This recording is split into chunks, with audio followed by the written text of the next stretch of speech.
You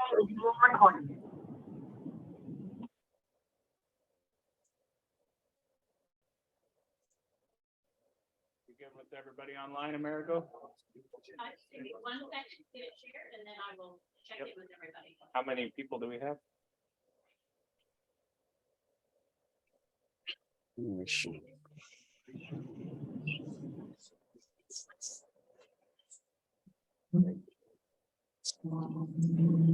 Let me know when.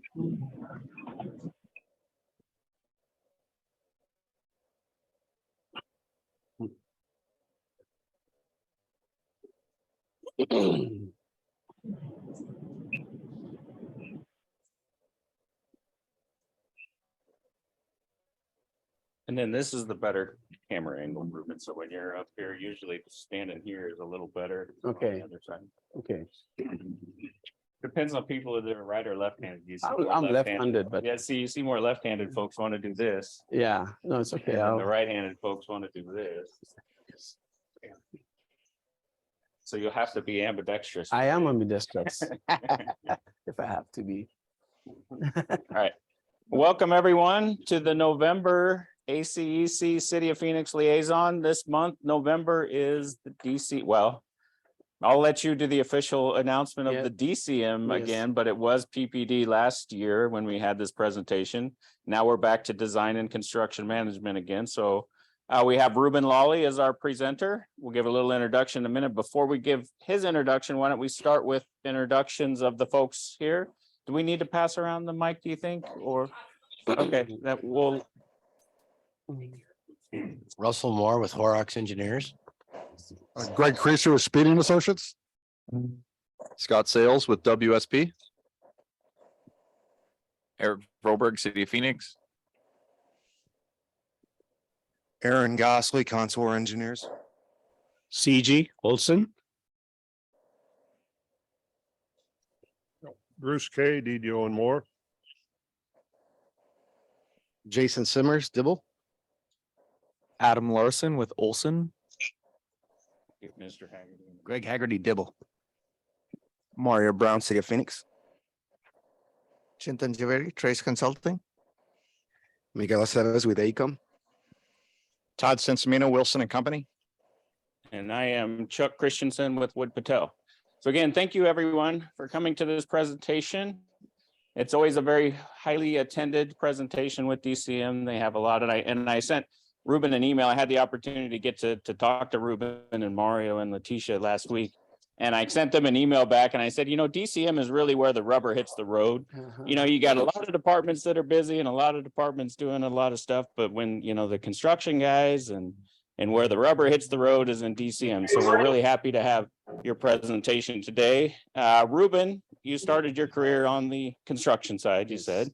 And what I really think, and this is my personal opinion, what I really think makes a great boss is someone who's done positions all the way up the line before they reach this position.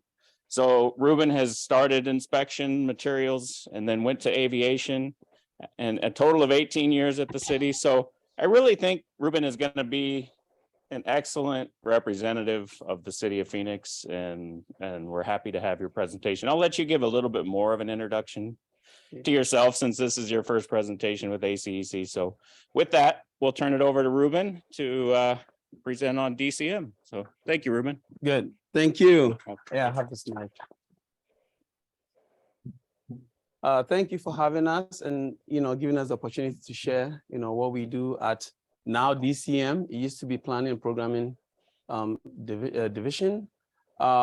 If you all know, Mark Glock had been the Deputy Director, and yesterday was his last day. So he told me I have to present on my second day on the job, which, you know, I'm happy to.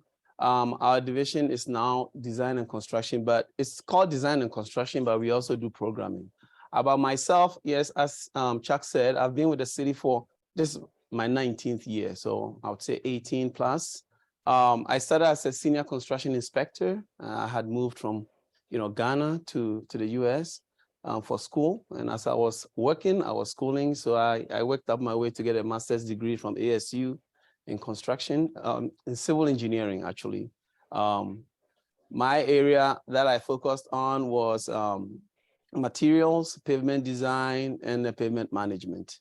But I worked as in the materials lab as a materials engineer, reviewing pavement designs, and then I became a CE3 in the maintenance group doing pavement management. So, the street was good to me. It was putting me where I needed to be.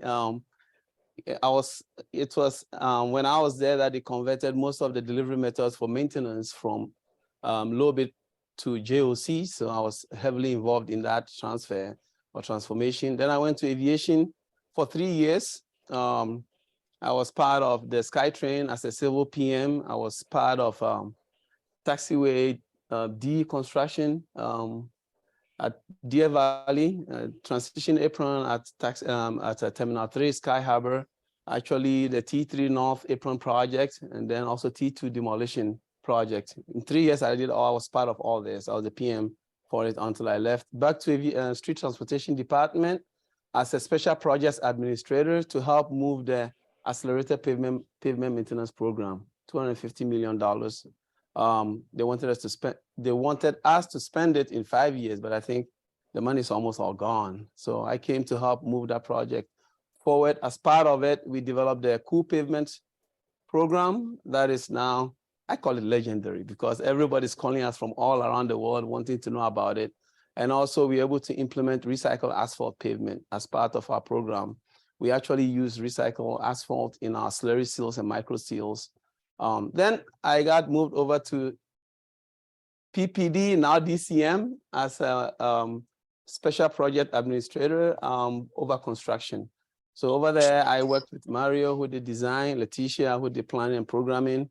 And every time the plans come to us to build, and there's a question, and I ask them, how did this happen? This is great. How can we improve this? So, I was able to see all that. And luckily for me, I would say, when Mark was about to retire, we competed, and then I was selected as the deputy director. So, and that's my whole background. Personal life, I am an avid martial artist. I really love martial art. I have an 8th degree black belt in Taekwondo. I coach people to the Olympic level, and I have 4 kids. What does it 3? I have 3 girls and a boy, and my wife, and I live in Chandler. So that's my quick background. I'm not going to tell you my age. So okay, next slide, please. So street transportation department, this is how we are organized. Our director is Kenny Knudsen. And then we have 2 assistant directors, Brianna, and then Eric Froberg, who is here this morning. And then, so I am DCM, design construction, and then Bruce Littleton, we report directly to Brianna. And then Jesse Duarte and Julie Whitmore, they report directly to Kenny. And then city engineer Eric is kind of autonomous, but he lives in the street transportation department. So, they attach him to the director. So that's how we are organized. Next slide, please. So this is our org chart. One person I forgot to put on here, and I already told Eric about it, was Chris Kowalski. He's a new deputy director under the city engineer, and he does design and safety. So he is responsible. We have a vertical project management group and other things under the city engineer. So he'll be managing that. So maybe we should schedule him. I think we can do that. To come do presentation, for you. Okay, next slide, please. So yeah, we are organized this way. We have transportation planning and programming, which is Leticia, and then design and construction. So it goes from, can you click for me? Yep. Yes, programming. So looking long-term with Leticia. So she has a back pocket where all those programs are living. And then planning, we start thinking about it, it gets on the books. And then, at the end of the planning effort, you have 30% design. And I think ACEC helps us with that a lot. And, grants, applications all come from here, the planning programming group. We've we've been lucky to get some grants this year. So thank you all for helping us in that effort. Then it goes to design. And typically, the design we have, as you all know, we do have tight timelines to deliver project designs. And we have a lot of challenges in the street. But then when design is done, it comes where I used to be. I still call myself a construction spot because I don't have a replacement yet. So I'm still doing that to help the construction team be able to deliver the project in the construction phase. So that's how we are organized now. Okay, next slide, please.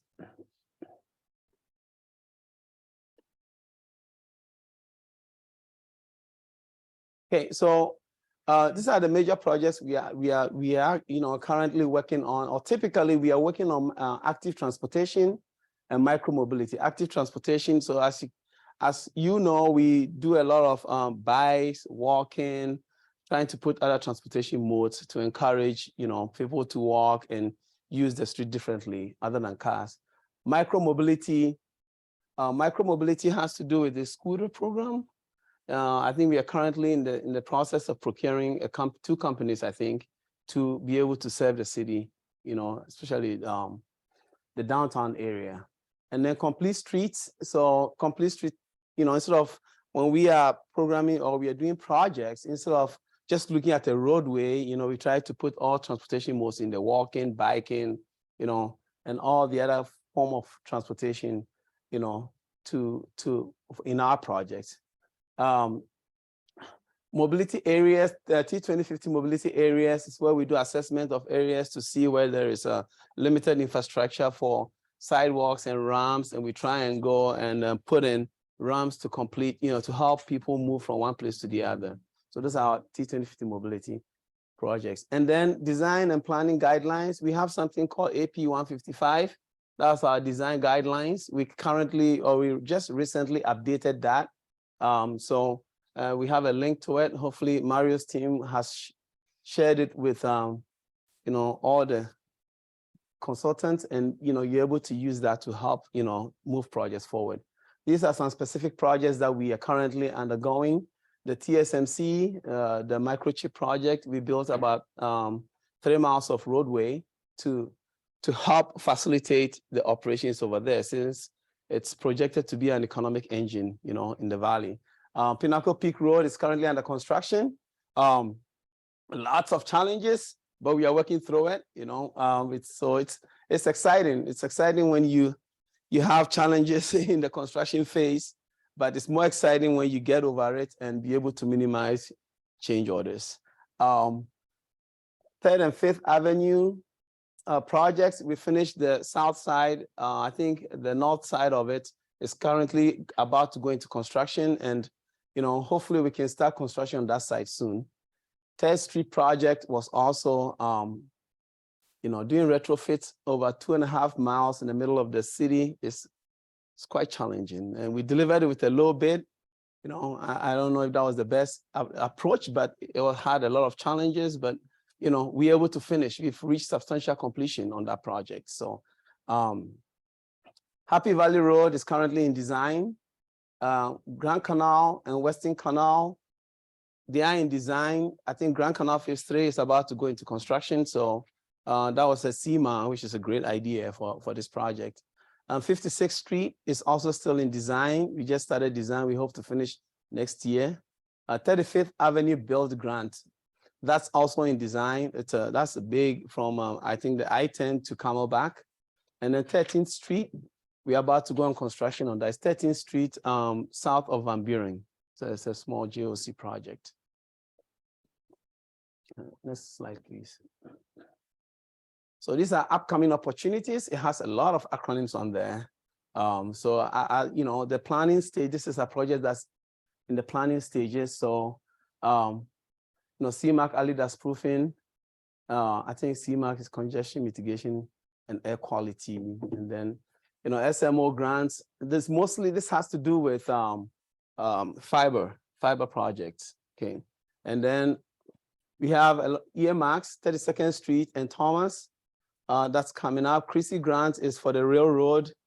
We have 19th Avenue and McDowell, 43rd Avenue and Camelback.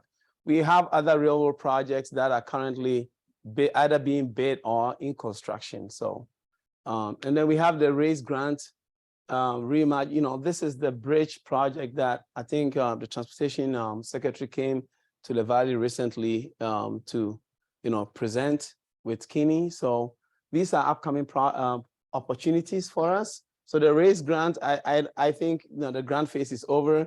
We're gonna develop a planning document, which is 15%. Then we're gonna go into design on those. And then next slide, please. These are other opportunities that we have coming up. Roadway Safety Action Plan. It's programmed $10 million a year. This is managed. I would say currently it's managed in the Traffic Services Division. We are going to meet with them this year to see how we can deliver the project. Either they're going to package it for us and then we design and construct, or they might do everything. So we don't know how that's going to go yet. So I'm here to meet with Bruce Littleton to talk about this. There are certain, grants that we are waiting awards on. So I'm sure you know what the IIJA and bill is, right? Infrastructure Investment and Job Act and Bipartisan Infrastructure Law. Grants, we submitted, applications for it. Also, there's a bridge program that's off-system bridges. We are currently, trying to apply for a bridge to rebuild some of our off-system bridges. It's a competitive statewide grant that we're going to be applying for. We are also working on different grant submittals. A planning grant. So planning grant is $2 million. And then we're also going through a Go Bond effort, which is, currently, going mostly focused on mobility improvement with equity in transportation, and then storm drain assessment. I think, I don't know if, initially we said we're going to go to replace storm drain system, but I think where it sits now is that we're going to have money to do assessments. So, if you have expertise in assessing storm drains, you have to have your antennas up ready for those. Next slide, please. So I wanted to touch on this. I'm sure we all know what design bid build. We just learned about progressive design builds, construction manager at risk, design build projects, and JOCs. With most of the projects that we are in control of that are small enough, under $4 million, we go for the JOC. If they are big, we go for the CMA. We are currently trying a design build that we're going to assess if even that was even effective. So we'll assess it after the project is done. But the reason I put this down there is because we are doing a lot of grant projects. We've talked about for federal projects, FHWA project, it's hard to do all these other, these delivery methods for construction. So we're going to be limited a lot to, design, bid, build most of the time. We're going to look for opportunities for construction manager at risk. Typically, if it is not going through, ADOT, if it's directly from FHWA, we'll explore all those avenues. But because we are trying to leverage all our funds to get federal funds, to do projects, it looks like predominantly we're going to be doing low bid projects. That's why I put this slide out here. So that means that, we would really love for the design community to really help us deliver project-free projects. I call it checkmate. The construction companies, they come like, checkmate, you missed that change order. Checkmate, you missed that change order. And then, we carry contingencies to anticipate that, but sometimes we overrun it. Now we have to, do application and beg for more money to be able to complete our project. So this is, so with that said, I have, a slide for opportunities, things that we've seen in recent projects. It's not predominant, but I would like to mention. Okay, so can you please go to the next slide? So this is in collaborating with my design team. This is the level of service versus fee. From our analysis of how things are going, we believe that the fees are going up, which is great. I mean, before in the past, I think we cut scope to try and keep the project down, and then the project will be delivered with, the quality will be low, not because, the designer is not willing to do more, it's because we cut scope sometimes in the past. So now we think the fees are going up, we are allowing scope, but, the level of service, from my design team, it's not matching. So we would like to see that the level of service go up to match the fees. Because we know that anything we cut on in design, we pay for 10 times in construction. So, so we would really love that. Accuracy of plans and specifications. What has happened is that sometimes, the city, we have boilerplates, and then, we do plans. And then so what happens is that the plan will say one thing, but the specification is not updated to match the plans. So sometimes there's a lot of confusion when we build projects. Those are some of the challenges we have. Honoring projects take schedules. Fortunately, unfortunately, there's a lot of outside pressure on us to deliver projects more quickly. So when we don't meet our timelines, it hurts us a lot. So especially if we are promised a schedule, we would like that schedule to be met so that, together, we can move projects forward as anticipated. Okay, one of, incorporating comments into plans. So there'll be a couple of times where, we share the project, people come up with comments, we gather the comments, we send it in, we go from 30% to 60%, and none of those comments were acknowledged. So, or a few, or one or two, or, and so we would like that to also to be looked at a little bit more closely for us.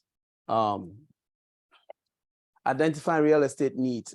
There's been, and that has to do with also, it's not all on, the design consultant. Sometimes we as a city project manager, we need to help, facilitate these challenges to minimize them. So, identifying real estate, sometimes we do a project and, oh, let's issue NTP. Do you have real estate? No, let's stop. Let's go get real estate and deliver the project. I don't know. That's been a major deal. And because we are inside the city, most of our project, if it is even expanding, sidewalk ramps, we need right of way, and hopefully that should be looked at early enough, because the process of getting right of way takes a long time, especially with federal projects coming through. So we would like that to be something that we look at for us. Ramp design. This has been a big one for us, so much so that the city engineer has even tried to, change the requirements for ramp design. We in design and construction sometimes think, we can just build a ramp in the field to make it work. Okay, but because of that, if you're doing low bid projects, well, every time you do this, change order, right? So, we would like, as much as the construction team have a lot of experience to change things around, we would like, the ramp design to improve. Sometimes we go to a traffic signal project and, the signal post goes here, and then, okay, let's start drilling. We drill and we go a few feet down and there's a big utility over there. Oh, wow. Why was there no blue stick or, ball cord to verify that the pole can go there? Because if you can put a pole here, you can fit the ramp around it nicely. But if the pole has to move, change orders, big change orders, And mostly how that happens is, they mobilize the drill rig, it comes around, they do the blue stick. Blue stick might miss something over there. Start drilling and you hit it. Something happened to me like 3 days ago. You hit the utility and stop. So you have to pay for the drill rig mobilization, drilling into the ground, repair that utility, or sometimes if it is not blue stick, it's on them, but it's still a delay and you put on notice. So these improvements would help us a lot. Another thing, is providing options. We've realized that, sometimes, this doesn't apply to everybody, okay? I'm just saying some of the challenges we've had, okay? It might be here, it might be there, but I just wanted to put it out there so that that we're thinking about it. We come and we say, okay, we want this, okay? And then what comes back to us is only what we ask for, no options. This is what you said, yes, well, value added, that's the level of service matching there. So there's no options, there's no options. So we don't get a lot of options, and we say, tell me, the question we ask, Mario, tell me if I'm wrong, is, what do you want? This is what I want. Well, this is what you told me you want. Well, but what do you think? What do you think? What else can we do? How can we improve the design?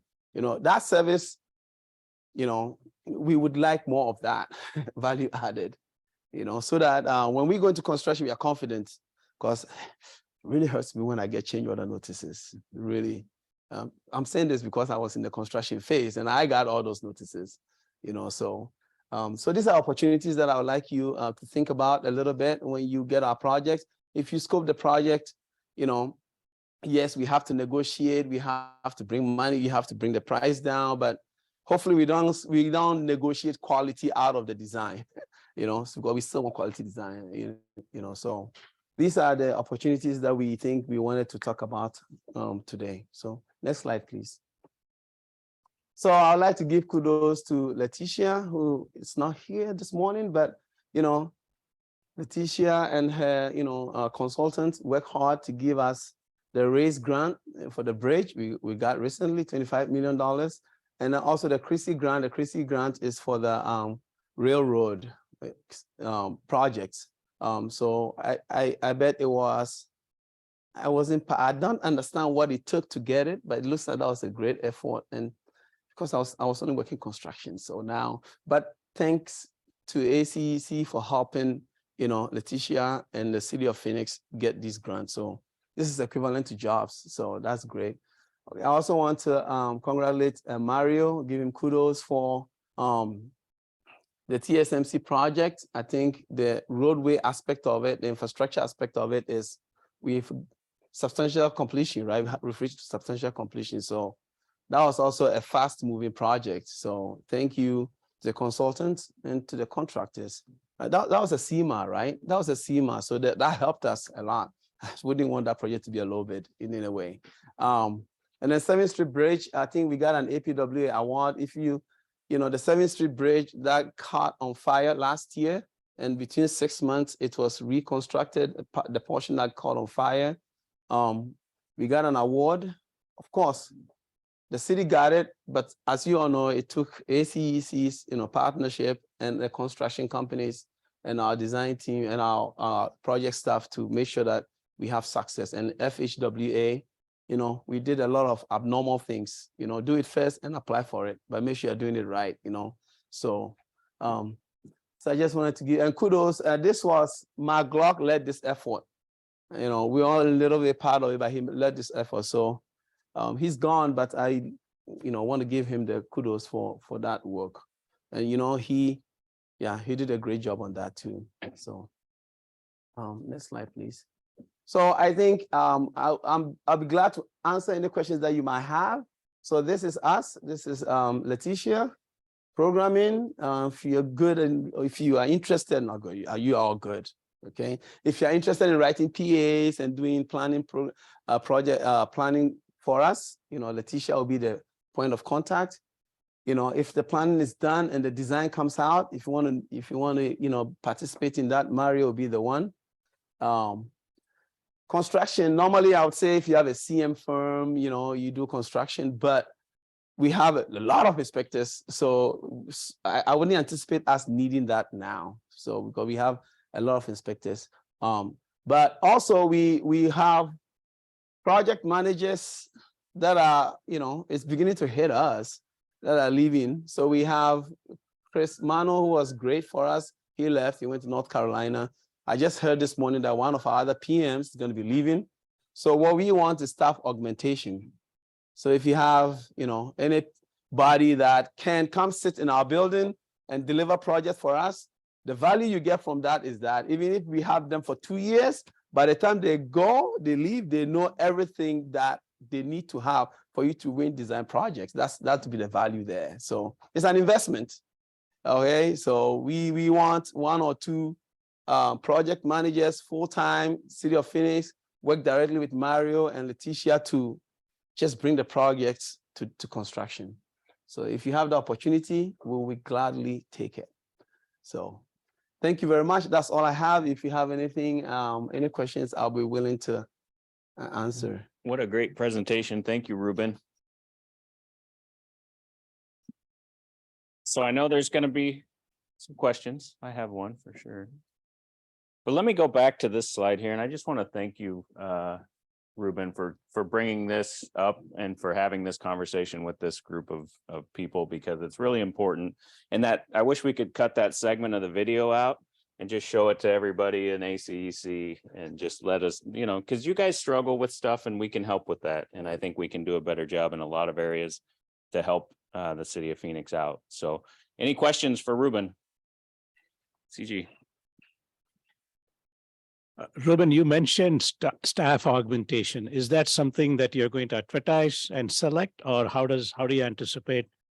We're not going to advertise. We're going to reach out. I mean, we've tried to advertise. Okay, Mario, answer that question for me.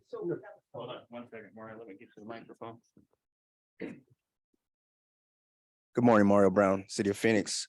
So we have the on-call that we could pull from. It renews at the beginning of the year. We also have the T2050 on-call that we have as an option. And so those are the two avenues that we're planning on utilizing at this point in time to get some project management augmentation. So. Thank you, Mario. Yeah. This question relates to TSMC. I mean, I just heard it could be just a rumor. I mean, TSMC was investing $10 billion initially. That was a $10 billion project. But then I heard that there could be additional investment of another $10 billion. Is that a true statement, or is it just some kind of rumors?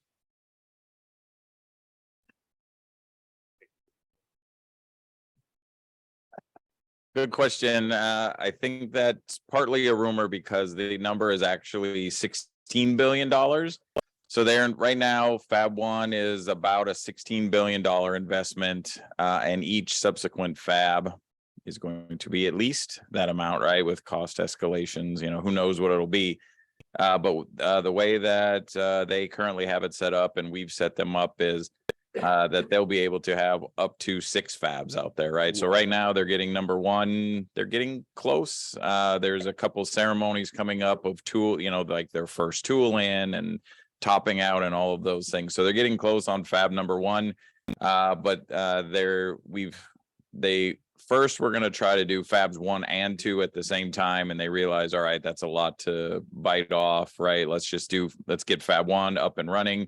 Because at this point, as you can all appreciate, they are only spending money, not making money, right? So once they get Fab 1 up and running and they start selling chips, it makes Fabs 2 through 6 easier to budget and fund for. So yeah, it's right now $16-ish billion, but yeah, no end in sight up there at TSMC. That'll be under construction for better part of a decade, I would imagine. Greg in the back. 1 second.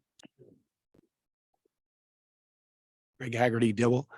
Just curious, with regard to the governor's decision not to sign and allow the voters an opportunity to move forward on Prop 400E, kind of curious how that's affecting the city, the program that you have coming out, and also what you'd like to see from the consulting community and specifically ACEC to help provide leadership to make sure that Prop 400 is a success going forward.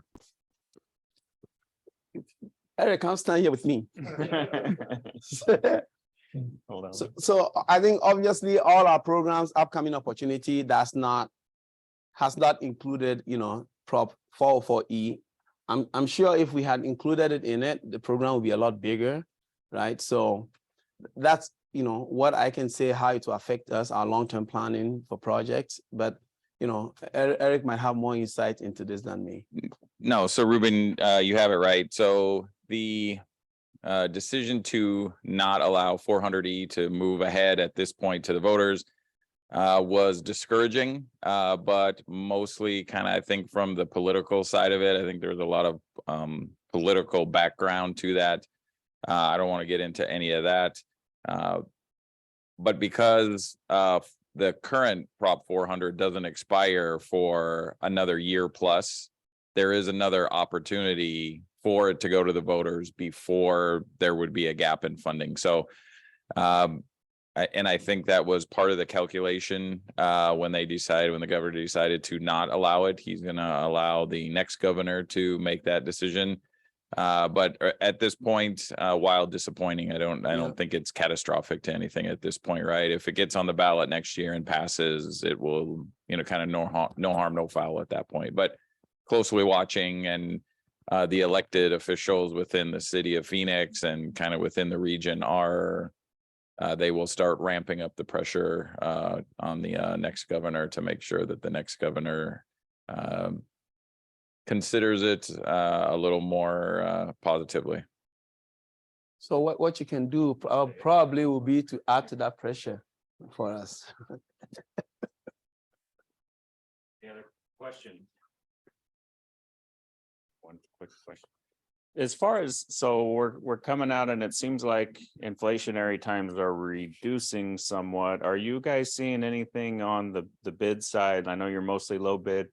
Are you seeing those pressures come down? Are you seeing your projects get delivered a little easier and better? What's your standard take on that?